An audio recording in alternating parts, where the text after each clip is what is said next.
100 gram 50 gram இருக்கும். 100 gram பண்ணி இறைச்சி, எலும்பு இல்லாத இறைச்சி, எலும்பையும் சேர்த்து போட்டு அது கணக்கு வராது. எலும்பை நீக்கிட்டு இறைச்சி எடுத்து நீங்க போட்டு அதுல எவ்வளவு கொழுப்பு வருகிறது என்று நீங்கள் பிரிச்சு எடுத்தீர்களே, ஆனால் பன்றி இறைச்சியில் எவ்வளவு இருக்கிறது? 50%. 5 கிலோ பன்றி கறியில 2.5 கிலோ என்ன இருக்குது? கொழுப்பு இருக்கிறது. அதிகமான கொழுப்பு வந்து அந்த பிராணியில் இருக்கிறது. நீங்க புரிஞ்சு கொள்வதாக இருந்தால், நம்ம ஆடு இருக்குல்ல, உதாரணமா வித்தியாசம் தெரிஞ்சுக்கிறதுக்காக வேண்டி, நம்ம ஆட்டுக்கறி சாப்பிடறோம் இல்லையா, மட்டன் இருக்கு இல்லையா, மட்டன்ல எவ்வளவு கொழுப்பு இருக்கும் அப்படின்னு நம்ம எதை உணவாக அதிகமா உட்கொள்றோமோ, ஒரு ஆட்டையும் மாட்டையும் எடுத்துக்கொள்வோமே. ஆட்டை எடுத்துக்கொண்டீர்களே, ஆனால் ஒரு கிலோ வந்து 100 கிராமுக்கு வந்து எவ்வளவு இருக்கும்னா 17%. அதாவது ஒரு கிலோவுக்கு 170 கிராம். ஒரு கிலோவுக்கு எவ்வளவு இருக்கு? 170 கிராம் கொழுப்பு வரும். ஆட்டு இறைச்சி எடுத்துக்கிட்டீங்கன்னா ஒரு கிலோவுக்கு 500 கிராம் வரும் கொழுப்பு. எதுல? பன்றியில. ஆனா ஆட்டு இறைச்சியில் எவ்வளவு வருதுன்னு சொல்றான்னு கேட்டா, ஒரு கிலோவுக்கு வந்து 170 கிராம், 17% 170 கிராம். அப்ப 170 கிராம் தான் அதுல கொழுப்பு இருக்கிறது. அது இந்த ஆட்டையே சாப்பிடக்கூடாதுன்னா டாக்டர் சில ஆட்களுக்கு என்ன செய்யறான்னா, கொலஸ்ட்ரால் வந்தவங்களுக்கு, கொழுப்பு வந்தவங்களுக்கு, மாரடைப்பு வந்தவங்களுக்கு, இதய நோய் சம்பந்தப்பட்டவர்களுக்கு டாக்டர் என்ன பண்றான்? ஆட்டுக்கறியை தொடாத, 17 தொடாதங்கிறான். 17% தான் அதுல கொழுப்பு இருக்கிறது. அந்த 17% கொழுப்பே உனக்கு என்ன செய்யாது? உனக்கு தாங்காதுப்பா, நீ சாப்பிடாத அப்படிங்கிறான். மாட்டை எடுத்துக்கிட்டீங்களா, மாட்டை எடுத்து பாருங்க, மாடை சாப்பிடாதுன்னு சொல்ல மாட்டான் டாக்டர். ரொம்ப முத்தி பண்ண ஆளுக்கு தான் சொல்லுவான். ஏன் மாட்டுக்கறியில் எவ்வளவு இருக்குது? 5% தான் இருக்குது. மாட்டுக்கறி எடுத்துக்கிட்டீங்கன்னு சொன்னா ஒரு கிலோவுக்கு 50 கிராம் தான் இருக்கும். ஒரு கிலோ மாட்டு இறைச்சியில கொழுப்புங்கிறது என்ன இருக்கு? கொலஸ்ட்ரால்ங்கிற அந்த கொழுப்பு சத்து இருக்குல்ல, அது எவ்வளவு இருக்கும்னு கேட்டா 50 கிராம் தான் இருக்கும். அப்ப 50 ஒரு கிலோவுக்கு 50 கிராம்ங்கிறது எவ்வளவு? ஒரு கிலோவுக்கு 170ங்கிறது எவ்வளவு? ஒரு கிலோவுக்கு 500ங்கிறது எவ்வளவுன்னு பாருங்க. அப்ப இதுல அந்த இறைச்சி இப்படித்தான் இருக்குது என்று என்ன செய்யறான்? விஞ்ஞானிகள் வந்து ப்ரூவ் பண்றான். அப்ப இந்த பன்றியுடைய இறைச்சி என்பது ஏன் இதெல்லாம் ஏற்படுது? ஒண்ணு வெளியேறாத காரணம். அதுல இருந்து வெளியேற வேண்டிய விஷயங்கள்லாம் இந்த கொழுப்பெல்லாம் அது கரைஞ்சிருக்கும். ஆடு மாடுகள்லாம் என்ன செஞ்சிரும்னா, வியர்வையினால் உடம்பும் குளிர்ச்சி அடைவதோடு அதுல உள்ள கொழுப்புகளும் சேர்ந்து கரைந்து விடுகிற காரணத்தினால் அதுக்கெல்லாம் எப்படி இருக்கு? கம்மியா இருக்கு கொழுப்பு. அந்த கொழுப்பு மாட்டு கொழுப்பே நமக்கு தாங்க முடியல.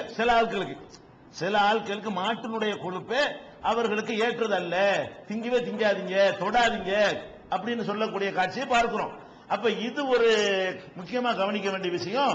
இது மனிதனுக்கு நல்லதா? வித்தியாசமான ஒரு படைப்பாது இருக்கிற காரணத்தினால இது ஒரு முதல் கேடு. 50% கொழுப்பு உள்ளது வந்து நம்ம உடம்புல சேர்ந்தால் அதிகமான வந்து இதய நோய்களை ஏற்படுத்தும் அப்படின்றது. இது வந்து ஏற்படுத்துமா? கணக்குப்படி தெரியுது. நம்ம அறிவு கொண்டு தீர்மானிச்சிடலாம். என்ன தீர்மானிக்கலாம்? 17% இருக்கிறத நமக்கு தாங்க மாட்டேங்குது, 50% இருந்தா எப்படி நமக்கு தாங்கும்? அது தாங்காதுன்னு சொல்லி நம்மளே முடிவு பண்ணிக்கலாம். ஆனாலும் புள்ளி விவரம் எடுக்கிறாங்க. எப்படி எடுக்கிறாங்க? பன்னியை ரொம்ப வெறுக்கக்கூடிய நாடுகள் எது, பன்னியை ரொம்ப விரும்பக்கூடிய நாடுகள் எது அப்படின்னு சொல்லி என்ன செய்யறாங்க? ஹாலாந்து, டென்மார்க், இதெல்லாம் பன்னியை சக்க கூட போடக்கூடிய ஆட்கள் அந்த நாட்டில் உள்ளவன்லாம். இந்த மாதிரியான ரொம்ப பன்னி திங்கிற ஆட்கள்லாம் எங்க இருக்கிறான் போய் ஒரு சர்வே எடுக்கிறான். இந்த பன்னீர் ரொம்ப வெறுக்கிறவன்லாம் எங்கிட்ட பார்க்க இருக்கிறான்னு கேட்டா அரபு நாட்டில் இருக்கிறான், முஸ்லீம் நாடுகள்ல. அவன் பன்னியை தொடவே மாட்டான். அப்ப என்ன செய்யறான்னு கேட்டா நடுத்தரமா இந்தியாவை விட்டுவிட்டான். ஏன்னா இந்தியாவில் திங்கிறவனு திங்காதவன் கலந்து இருக்கிறான். அதனால இதெல்லாம் விட்டுவிட்டான். பன்னி அறவே தொடாதவன் இருப்பாரு பாருங்க. அந்த நாட்டில் உள்ள மக்களையும் பன்னியை வந்து ரொம்ப எதுக்கெடுத்தாலும் பன்னியை சாப்பிட்டு இருப்பானே அந்த நாட்டு மக்களையும் வந்து ஒரு ஆய்வு பண்றான். அந்த இதய வீக்கம் இதயம் வந்து சைஸ் பெருசாகிறது. அந்த இதய வீக்கம்ங்கிற நோயினால அந்த நிறைய பேர் செத்துக்கிட்டு இருக்கிறாங்க. எங்க? இந்த மாதிரி பன்னிக்கறி அதிகமா திங்கக்கூடிய நாடுகள்ல ஒப்பிட்டு பார்க்கிறான். இதய வீக்கம்ங்கிற நோயினால் 1,00,000 பேர் இருக்கான்னு வைங்களேன், ஐரோப்பால 1,00,000 பேர் இருக்கான்னு வைங்களேன், அதுல வந்து ஒரு 100 பேர், ரெண்டுலையும் சேர்ந்து 100 பேர் இதய வீக்கத்துல செத்தான்னு சொன்னா இங்கிட்டு 1,00,000 அங்கிட்டு 1,00,000 எடுத்துக்கிறோம். அதுல மொத்தத்துல 100 பேர் என்ன செய்யறான்? இதய வீக்கத்தினால இதயம் பெருசாகி விடுவது. இதயம் பெருசாகி போன நோய் காரணமாக மரணம் ஏற்படும் பாருங்க. இதயம் பெருசான மரணம் வந்துடும்ல. இதயம் வந்து அது கூட கேப்போட இருந்தா தான் பம்பிங் பண்ண முடியும்.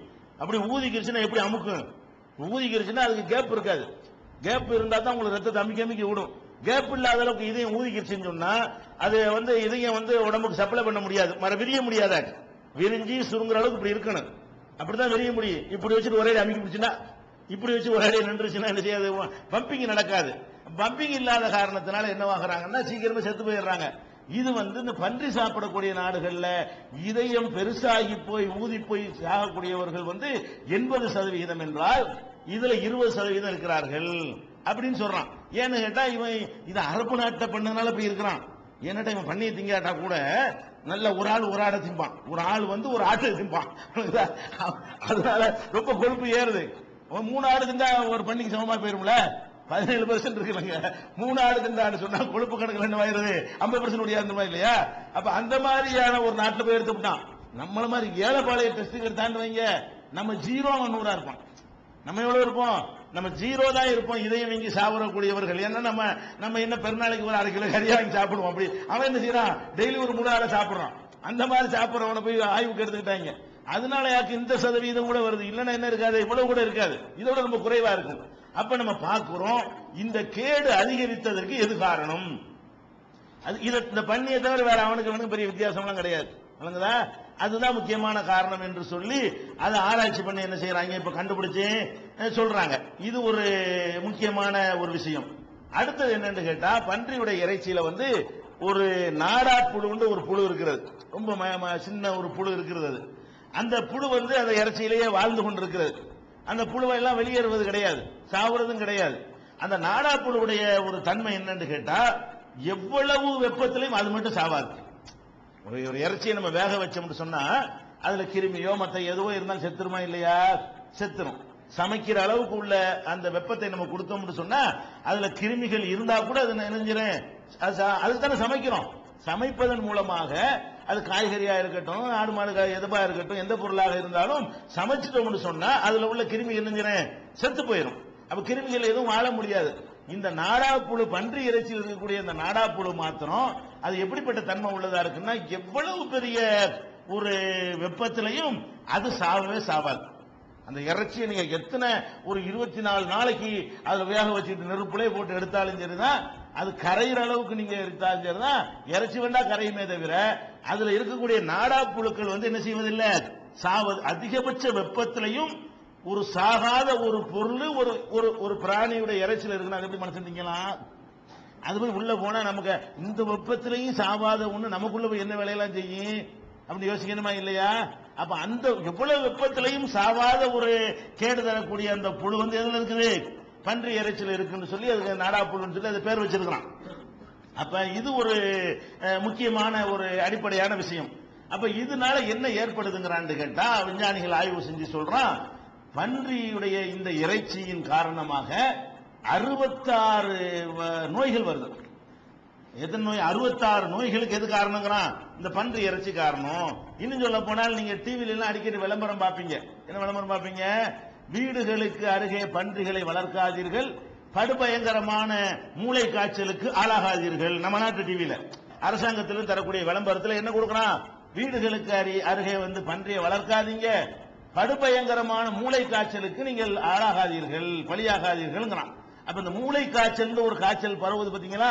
அதுக்கெல்லாம் முக்கியமான காரணம் என்னன்னு கேட்டா, இந்த பன்றியோட நெருக்கமாக பக்கத்தில் வாழ்வதுதான். திங்கிறது கூட இல்ல, பக்கத்தில் இருக்கிறதுனாலயே அந்த பன்றிகள் மூலமாக இந்த மூளை காய்ச்சலுக்கு உரிய அந்த ஏன்னு கேட்டா அது எதனால வருது? இதுல வித்தியாசமான இறைச்சி, அதுக்கு வித்தியாசமான ரத்தம், கழிவுகள்லாம் வெளியேறாத ஒரு உடம்பா இருக்கிறது. அதுல போய் கொசு உட்கார்ந்து அதை குடிச்சிட்டு உங்களை ஒரு போடு போட்டோம்னா அதுல எடுத்துட்டு சரக்கு சப்ளை பண்ணிடுது. வேற ஒண்ணும் கிடையாது. வீட்டுக்கு அருகே வளர்க்கறதுனால அது என்ன பிரச்சனை? திங்கவெல்லாம் இல்லை. நம்ம பன்றியை சாப்பிட கூட வேணாம், நமக்கு பக்கத்தில் வளர்த்தோம்னாலே போதும். அந்த பன்றியுடைய ரத்தம் வித்தியாசமான சுத்தப்படுத்தப்படாத ரத்தமாக இருக்கிறது. அதனுடைய இறைச்சி சுத்தப்படுத்தப்படாத, இயற்கையாக அல்லாஹ் எல்லாத்தையும் சுத்தமாக்குறான்ல, அந்த மாதிரியான சுத்தமாக்கக்கூடிய செக்ஷன் இல்லாத காரணத்தினால படிச்சவனுக்கு எல்லாம் தெரியும்ல. இதெல்லாம் முக்கிய கவனிக்க வேண்டிய. இது எப்படி நமக்கு தெரியுது? அல்லாஹ் 14 நூற்றாண்டுக்கு எப்படி தெரியும்? நமக்கெல்லாம் தெரியாது. எவன் இந்த செக்ஷனை எடுத்தான் அவனுக்கு தெரியும்ல.